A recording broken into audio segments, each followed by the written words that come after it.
Hello everyone and welcome back to another video. We haven't been talking a lot about Wonderland. I did a video about why should you stake or why should you wrap your tokens, and I showed a couple of pools, but we've never got into why Wonderland is tanking so much. So at the time I'm recording this video, yesterday for me was the day where both time and WMemo melted. So for time it went to the 3 digits. It went under $1,000. So I think it got to 990, and by doing that it liquidated a bunch of people who were leveraged in Abracadabra. So they were depositing either memo, either time or WMemo. I don't know if time is already off of Abracadabra, but anyways, a bunch of people got liquidated. So that caused a sell pressure that eventually took out a bunch of people who were leveraged. And for WMemo, it went under $40,000. So let's take a look at the charts right here so we can start talking about time. So this right here is Wonderland time. So yesterday, let me go back to the 4-hour chart. We can see right here, as I was saying, it went all the way to 873, so very deep under $1,000, $200 under $1,000. And then you can see right here the big red candle, and eventually buyers came in and bought the dip, and whoever bought in at around 800, 900 did a good job, because now the price is back to 1340. Same thing for WMemo, and the buyback on WMemo was actually done by the protocol itself, by Wonderland. We can see the tweet right here where Sifu, which is one of the devs on Wonderland, he writes what he says. He says, "It looks like we finally have an opportunity to test the buyback promised at Wonderland. Several million has once again been used to buy below our backing price, returning the price to our intrinsic value. As a reminder, unlike most other DAOs, Wonderland buys at the backing price. Frogs protect frogs." So they bought back once it went under the backing price. And what is the backing price? Well, if we go to the dashboard on Wonderland, we can see that the backing price is $57,000, $57,305. So whenever it went under 57, so right here, whenever it went under here, they bought back. So this is also a good reason on why the price went back up, just because there was a big volume of buying power. So this is not only the only news we have on Wonderland. Just because Wonderland has taken a step towards change, and sometimes change is not seen as a good thing, especially for people that don't understand what is the change.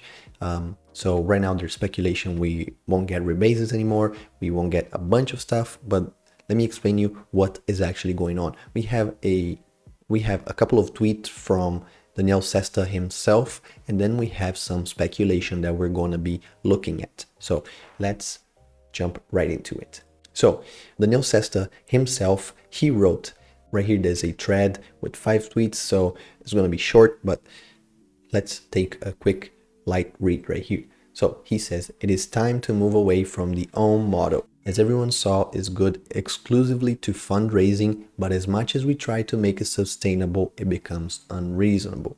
He said, and then he keeps going. "Wonderland has become the first successful SPAC in the crypto space. The treasury is intact and growing, $1 million a day in farming and investment revenues. What a time to be alive." So he's saying that the treasury is growing 1 mil per day, and this is on farming and investing. "Considered we now trade at a treasury value, we must consider to turn off completely the dilution and move to a VE33 model where stakers received airdrops and farming rewards. This is the first of its kind."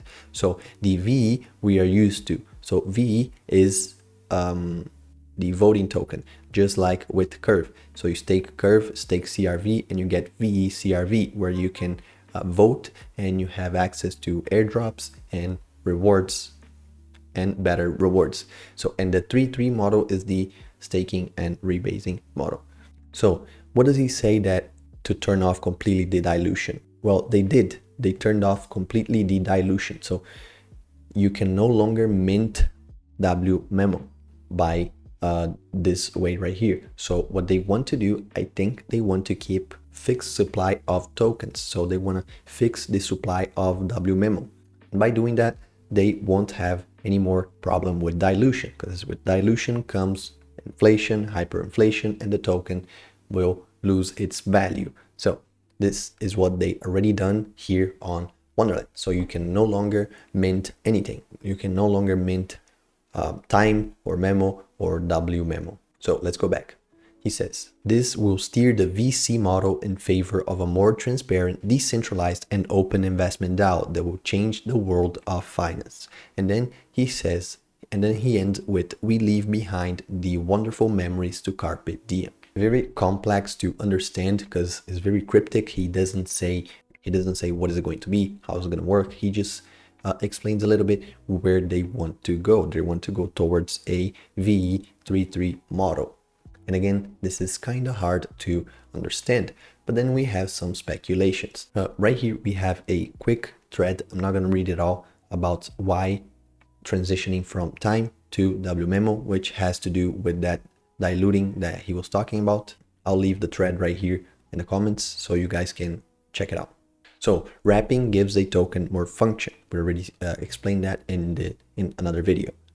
So wrap tokens allow you to use a token on different blockchains. So you're giving extra powers to a token that didn't have that design. So right here he gives example of wrapping. And then, for example, what is the difference between time memo and W memo? By now we should know. If you don't know, let me explain. Time is the original token. Memo is staked time. So it's like S time, but it's not called S time, it's called memo.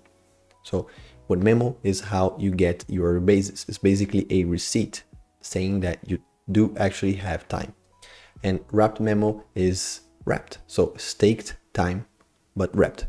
And here it goes explaining. It is a container. So wrapped memo, the amount that you have, it is the amount that is going to stay. It is a container. But what's inside the container will grow. So you will have more memo inside your W memo. Your W memo is just going to increase in price, not in volume. So what benefits do W memo offer? And we actually saw this pool right here. I was showing this pool on probably 2 videos ago. Yeah, 2 or 3 videos ago, where I show where to stake W memo, staked Hector, staked Geom, and many others. So you can bridge W memo to Phenom ETH Arbitrum. You can use W memo in liquidity pools for more yield, such as Spirit Swap, or you can use it as collateral. So why does the team want us to wrap it? More flexibility. Staking W memo allows for revenue share. It helps with price action. Time's price is not a good indicator just because it doesn't consider rebasing. So it's not going to grow every 8 hours, which is when we have the rebases. W memo price is much more accurate. So right here it shows how to wrap your memo. I already explained in another video. You can check it out on the top right corner. So do I still get rebases if I wrap my memo? Yes. Memo is a container. So wrapped memo is a container for all your memo, and memo automatically rebases. And here a very good tip. How do you keep track of your W memo and the rebases? Well, now he says that the best way is to use Zapper, which is zapper.fi. And on Zapper he's keeping tracks of the of memo and the rebases. So he says right now for the liquidity is way easier to buy W memo, because if you're gonna buy time, probably because you want to stake it. But if you want to stake time, why not just buy W memo, which is already time, staked, and wrapped, and it's going to get rebases every 8 hours without you putting it on staking. So what are the downsides? You spend a little gas to wrap, so it costs a little bit more to wrap. But again, if you're buying it from Sushi, if like buying it from swapping AVAX to W memo, you're not going to have these fees to wrap. And it might be a taxable event depending on your jurisdiction. And then you don't get the same dopamine from watching rebase every 8 hours. Again, this is what I was telling you when I told my cousin. By the way, he watched the last video and he commented about me talking about him. When someone can see every 8 hours their numbers grow up, they get more dopamine. They were like, well, I'm doing a nice investment. But when something is wrapped, you're not actually seeing it grow because it's growing inside, is growing just in value, not how much you have of it. So that is a big downside for people who are constantly checking on it. If you're just like me, who just buys it and just leaves it to grow passively, then you won't have any problem. So for the formula, it's pretty simple. You get time, you multiply it by 4.5, and you multiply that by the index. So for example, so he gives an example of 1,209 times 4.5 times 10.8, which is the index. The index, again, you can check it on Wonderland. You can come here on the dashboard, and this is the index time. Again, you don't have to, you can unwrap your WMemo anytime. If you have WMemo, the good thing is you will be participating in the revenue sharing that will be due the VE33. You will need WMemo. I don't think it will work on memo or time just because they're focusing on WMemo. And then even if you have just memo, you will have access to the BSGG airdrop. Again, I don't know about the next airdrops that they're going to have on the VE33 model, but for the BSGG, yes, eventually it will get into everyone's wallet. And then where you can stake your WMemo to get more revenue shared, like to grow your size of WMemo, this one still is not available. There's nowhere where you can just stake your WMemo. And now for the last one, right here, we are looking towards, right here, there's a speculation again from the same guy, the DeFi Edge, where he speculates a little bit on how the platform will be like, where you stake your WMemo and you will have access to all this reward sharing, like this revenue sharing. So if we take a look right here, this is what he made. He made this little mock-up, which is like the treasury farming and the investments, and then you can claim your earnings depending on how much WMemo you have staked, and of course all the airdrops and projects. So what does that mean to you, investor of Wonderland time? Well, there's two things you can do right now. If you see yourself as I don't understand anything, I don't know what's going on, I think it's a stupid idea, and because now, for example, they're focusing on NFTs now, and they're trying, Wonderland is focusing on NFTs and on the VE33 project, the 3.3 model. So if you were in it just because it was a DAO and you were cool with it, and you were cool with that DAO system, and now it is no longer going to be like a norm fork, is going to take another step away from being a norm fork, you can just leave. You can either just sell your position and move to something that you might be more familiar with. But the second thing is just stay there and wait, because the rebases are still going to be happening every 8 hours. So if you, like me, had bought all the way at 8,000 and then again at 6,000 and again at 4,000, you're probably only 20 to 15% in the negative. So if it stays down at this backing price, you should have only 1 month or 2 months to wait until you have made your money back. So why not do that and go with the flow to see if this new project of theirs is good, is promising, especially now that Daniele Sesta is actually going to be taking care of sushi. So we're going to see, so I'm pretty sure we're going to see something there. And again, Daniele Sesta is also working with Andre to make that VE token, to make another token on Phantom. And again, I think it will be linked to the VE33 model. So the whole ecosystem is so big that eventually when it links up together everything, whoever is out, they're gonna get in at a bad time.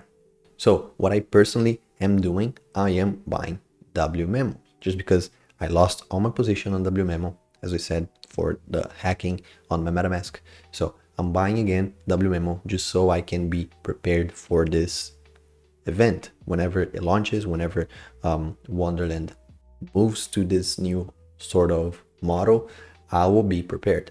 But again, no financial advice. I think you should step back a little bit and do a deep research. You should understand the ecosystem behind Wonderland, Popsicle Finance, Sushi, Wonderland, Abracadabra, everything. Once you understand the ecosystem, you know that they're not just making one and then another and then forgetting about the first one they made. No, because before Wonderland, almost anyone knew about Popsicle, and Popsicle wasn't just there left to die. No, Popsicle was still working. Meanwhile, Daniele Sesta and the devs were making Wonderland, and they never stopped because they have specific devs working on specific tasks. So that's why I think it won't die, and once it links together so everything is working perfectly as one mechanism, then I think Daniele Sesta will see a massive growth in popularity and people just going towards their model, people forking what they're going to do next. So I'm very hopeful just because right now we're seeing so much about curve wars. If you're not, you should learn about it. Again, Monday will be next Monday before the live stream. I will be launching a video about the curve wars. So if you want to know what are curve wars, what are going on, this is going to be a nice juicy video. It's going to be a well-made, well-edited, because I've been editing it for a week now. So very nice video for you to digest and understand a little bit about curve, about the wars that are going on, and how even Wonderland is part of this war. So how that might affect their VE33 model. So again, stay tuned to Monday. Anyways, this is it. I hope you guys enjoyed this video. If you did, leave a like down below and comment with a little frog emoji. And why do you think, and what do you think about Wonderland? Do you think they're pushing too far right now and people are just jumping out of the boat and the boat is sinking? Or maybe they're just too crazy and people still don't understand, but whoever is also too crazy, they're still in the boat waiting for the boat to sail. What are your thoughts? Just comment down below and I'll be glad to read every comment that you guys make and I'll respond to as many as possible. Anyways, thank you so much for getting all the way to the end of the video and I'll catch you in the next episode. Peace.